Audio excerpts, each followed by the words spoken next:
الحمدللہ رب العالمین والصلاة والسلام علی سید المرسلین اما بعد۔ ذی الحجہ کا مہینہ شروع ہونے والا ہے اور اس کے ابتدائی دن بہت ہی عظیم دن ہیں۔ نیک اعمال جو ان 10 دنوں میں کیے جائیں وہ اللہ تعالیٰ کو بہت زیادہ محبوب ہیں، جیسا کہ اس حدیث سے معلوم ہوتا ہے جسے جناب عبداللہ ابن عباس رضی اللہ عنہما روایت کرتے ہیں، اور امام بخاری رحمہ اللہ نے اسے اپنی حدیث کی کتاب میں درج کیا ہے۔ ان 10 دنوں میں روزے رکھنے کا اہتمام کرنا چاہیے، لیکن آخری دن جو کہ عید کا دن بنتا ہے اس دن روزہ رکھنے سے اجتناب کرنا چاہیے، کیونکہ امام بخاری اور امام مسلم روایت کرتے ہیں کہ نبی علیہ الصلاۃ والسلام نے عید الفطر اور عید الاضحیٰ کے دن روزہ رکھنے سے منع کیا ہے۔ ان کے علاوہ جو 9 دن ہیں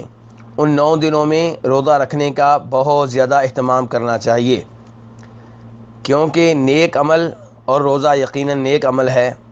نیک عمل ان ایام میں اللہ تعالیٰ کے ہاں بہت زیادہ محبوب ہوتا ہے،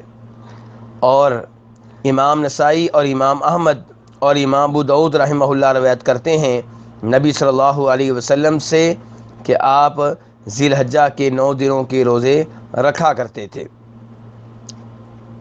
اور خصوصی طور پہ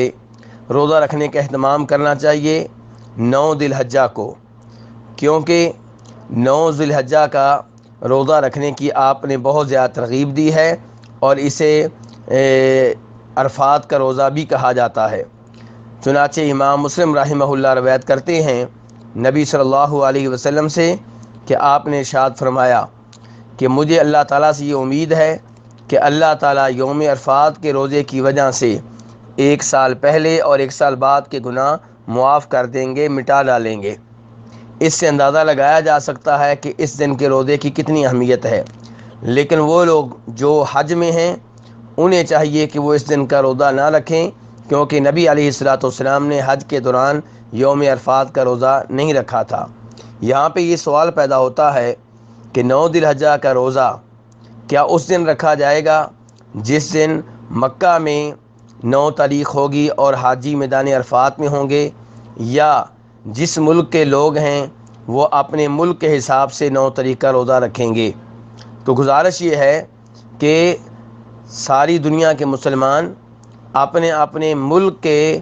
9 تاریخ کے حساب سے روزہ رکھیں گے، جیسا کہ ہم لوگ رمضان کا روزہ اپنے ملک میں چاند دیکھ کر رکھتے ہیں، ایسے ہی 9 ذی الحجہ کا روزہ اپنے ملک میں چاند کے حساب سے رکھیں گے۔ جب آپ ہمارے ملک میں پاکستان میں مثال کے طور پہ، انڈیا میں مثال کے طور پہ 9 ذی الحجہ ہوگی، تب 9 ذی الحجہ کا روزہ رکھا جائے گا۔ اور اس معاملے میں حاجیوں کی طرف دیکھنے کی ضرورت نہیں ہے۔ ہمیں یہ معلوم ہونا چاہیے کہ اب تو موبائل کا زمانہ ہے، ٹی وی کا زمانہ ہے، نیٹ کا زمانہ ہے، اس لیے ہمیں معلوم ہو جاتا ہے کہ آج حاجی حضرات میدان عرفات میں وقوف کریں گے اور آج مکہ میں 9 ذی الحجہ ہے۔ لیکن آپ 200 سال پیچھے چلے جائیں، تب یہ معلوم نہیں ہو پاتا تھا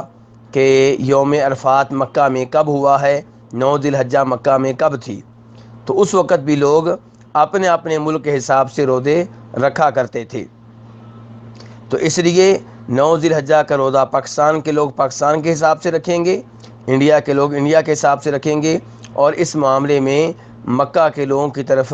دیکھنے کی ضرورت نہیں ہے۔ جیسا کہ ظہر کی نماز، عصر کی نماز ہم اپنے اپنے ملک کے حساب سے پڑھتے ہیں، اور جیسا کہ ہم سحری اپنے اپنے ملک کے حساب سے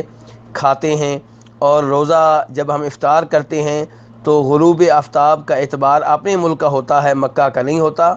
ایسے ہی 9 ذی الحجہ کے روزے میں بھی اعتبار اپنے اپنے ملک کا ہوگا۔ واللہ تعالی اعلم۔